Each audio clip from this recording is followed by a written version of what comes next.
to connect a region of over 600 million bridges between our lands.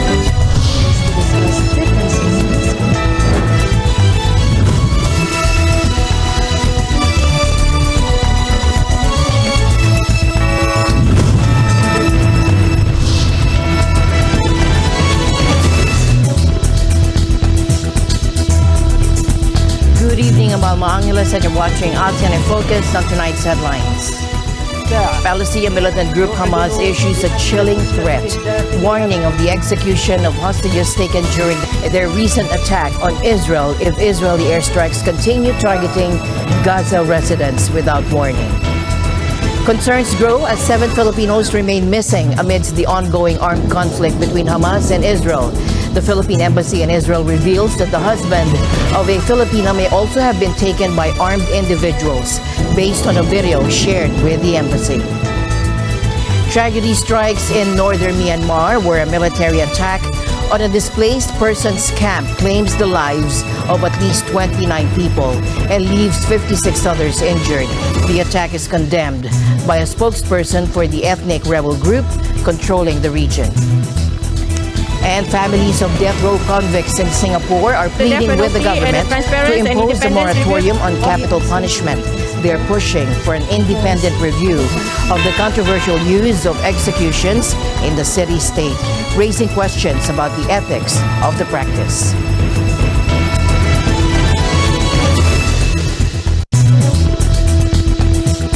First in our news, Palestinian militant group Hamas has threatened to execute the hostages it took during its recent attack on Israel if Israeli airstrikes continue to target Gaza residents without warning. Now, this threat came as Israel imposed a total siege on the Gaza Strip, cutting off the water supply and sparking UN fears of an increasingly dire humanitarian situation. Tensions also escalated on Israel's northern front at the Lebanese border, where Hezbollah militants and Israeli forces exchanged fire for a second day. The death toll has risen to 800 in Israel and 687 in Gaza since the conflict erupted on Saturday. Hamas claims that Israeli airstrikes have killed 4 of the hostages and has threatened to start killing them itself. The international community is calling for an immediate ceasefire and the release of all hostages. President Joe Biden announced that 11 Americans had been killed in a recent attack by the Palestinian militant group Hamas on southern Israel. He also said that the U.S. was working with Israel to recover hostages that Hamas had taken during the attack. Hamas has threatened to kill the hostages if Israeli airstrikes continue to target Gaza residents without warning. The Biden administration has condemned the threat and called for the immediate release of all hostages. The U.S. has deployed its largest aircraft carrier and other warships closer to Israel in a show of support. However, the administration has said that it doesn't plan to deploy U.S. ground forces. President Biden and the leaders of France, Germany, Italy, and Britain have expressed unwavering support for Israel in its efforts to defend itself. Regarding the potential involvement of Iran in the Hamas attack, National Security Council spokesman John Kirby conveyed that while there is no concrete evidence to establish a direct link, there may be some degree of complicity due to Tehran's support for the group. We also, a bunch of us, made the request that China use its influence on Iran to not allow the conflagration to spread. We said they have influence with Iran in many different ways, and we asked them to do everything they could to not have Iran spread this conflagration through themselves and through Hezbollah. On the first question, he listened.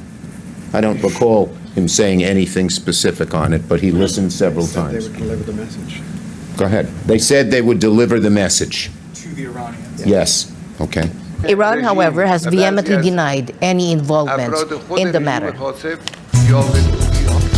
In the meantime, Israel's defense ministry has declared a comprehensive blockade of Gaza, severing access to electricity, food, fuel, and water, while launching a relentless series of airstrikes in the region. جتنا إخبارية إنه في إخلاء لإحدى الأبراج هنا برج حجي مؤسسات، فصرنا صارت الناس تجري في الشوارع أثناء سماع الحدث، فبعد تقريبا 10 أو ربع ساعة تفاجأنا أنه الناس في ظل الشوارع لسه ما بدأت تخلي من بيوتها، استهداف مبنى آخر اللي هو مبنى بابل بالابتعاد عن المؤسسة ما يقارب 500 متر. Simultaneously, in the eastern Mediterranean, the U.S. Navy is strategically deploying its state-of-the-art aircraft carrier, the USS Gerald R. Ford, accompanied by a formidable strike group featuring 4 guided missile destroyers and multiple F-35 fighter jets. Imposition of sieges that endanger the lives of civilians by depriving them of goods essential for their survival is prohibited under international humanitarian law. Any restriction on the movement of people and goods to implement a siege must be justified by military necessity, or it may amount to collective punishment. Now, this situation unfolds while the House of Representatives grapples with the absence of a permanent speaker, leading to a congressional stalemate that hinders the authorization of further aid to Israel.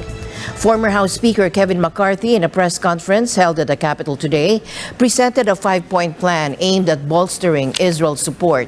In addition, he voiced criticism toward the Biden administration regarding its approach to Iran.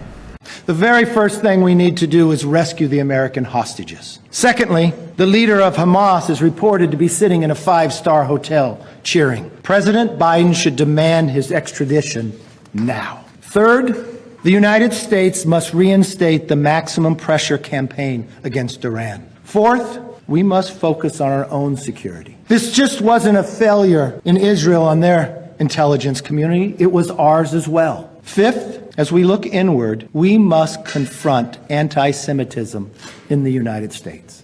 Do not let anti-Semitism grow. Confront it and deny it. Condemn it. 7 Filipinos remain missing in the midst of the armed conflict between Hamas and Israel, raising concerns for their safety and whereabouts. The Philippine Embassy in Israel disclosed that the husband of a Filipina may also have been taken by armed individuals, based on a video that was shared with the embassy. On that being held hostage, we have no absolute confirmation that there is a single Filipino being held hostage. But yes, it is true that there are about 7 Filipinos who, well, shall we say, whose whereabouts we are uncertain of, no? The wife of Galino Leaño Pacheco ay nakita daw niya yung kanyang mister, pero Sa video, pero as I've said, we would like to be 100% sure. So what we did is to kinuha po natin yung kanyang wife, and currently nandito siya sa OWA ngayon para naman mas mabigyan siya na mas makalma natin kasama yung anak niya. And karagdagan lang, no? we would like to let you know that most of the reports that you get, we also get them. But we are very, very careful as to what we will tell the media. Kasi katulad po ng mga nauna ng mga reports, upon verification, hindi naman po totoo. And we'd like to appeal to our kababayans. Each time that you make transmissions from where you are, it can jeopardize your situation. Maaari kayong matrace. And then pangalawa, it instills unnecessary fear doon po sa ating mga kababayan. The embassy is working with Israeli authorities and community contacts to locate and assist all missing Filipinos. A group of 22 Filipinos who were initially reported missing have been rescued by Israeli security forces and are now safely housed in hotels.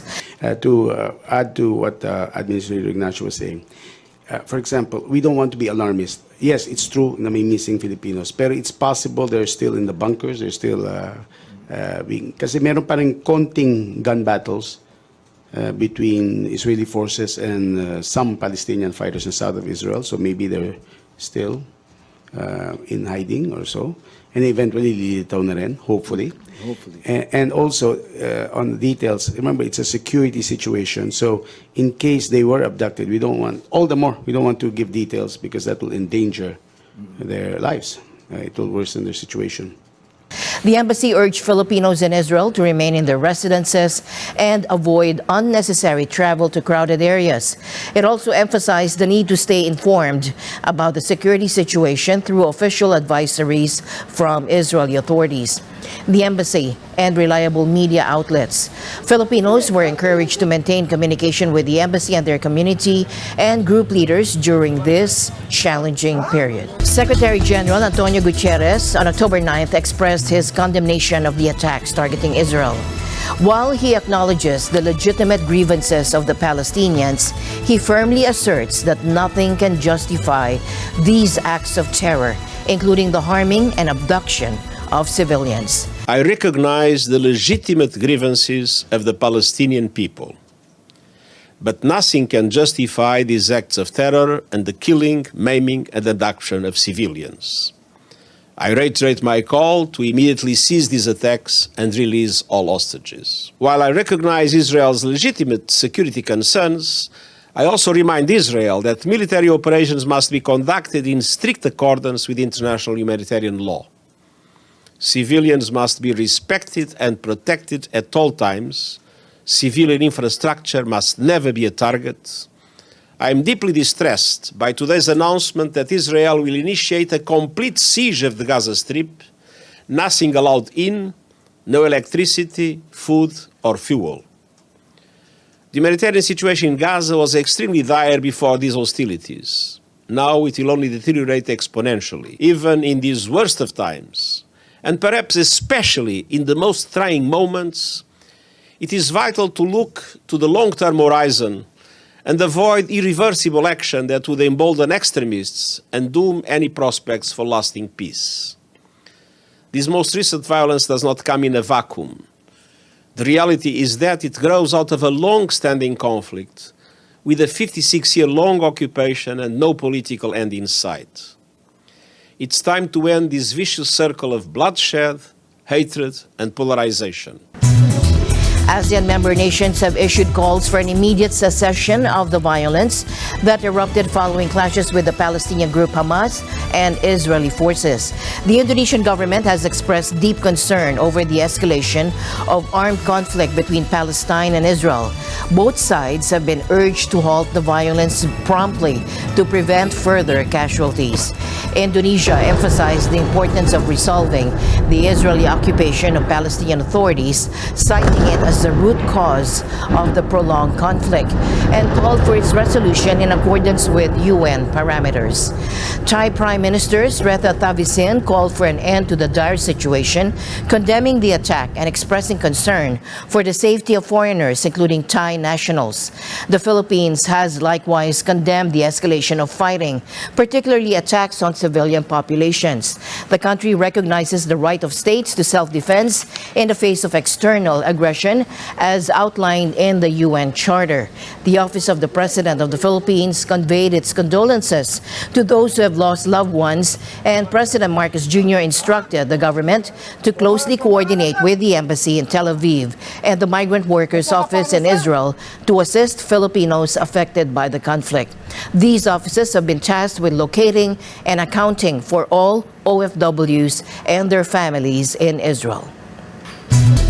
At least 29 people were killed, 56 others were injured in a military attack on a displaced persons camp in northern Myanmar on Monday night, according to a spokesperson for the ethnic rebel group controlling the region.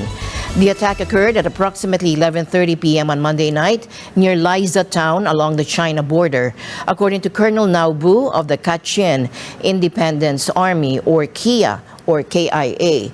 The KIA, or KIA, has engaged in recurrent clashes with the military for decades, with significant confrontations arising following the military's most recent coup in 2021. In October 2021, Myanmar military airstrikes on a concert organized by the KIA resulted in the deaths of approximately 50 individuals and injuries to 70 others. The attack on the displaced persons camp is a serious violation of international law and humanitarian principles. It's also a reminder of the ongoing violence and suffering in Myanmar, where the military has been accused of widespread human rights abuses. Families of death row convicts in Singapore are urging the government to impose a moratorium on capital punishment. They're calling for an independent review of the controversial use of executions in the city-state. On the eve of the World Day Against the Death Penalty, 5 families delivered a petition to the Ministry of Home Affairs demanding action.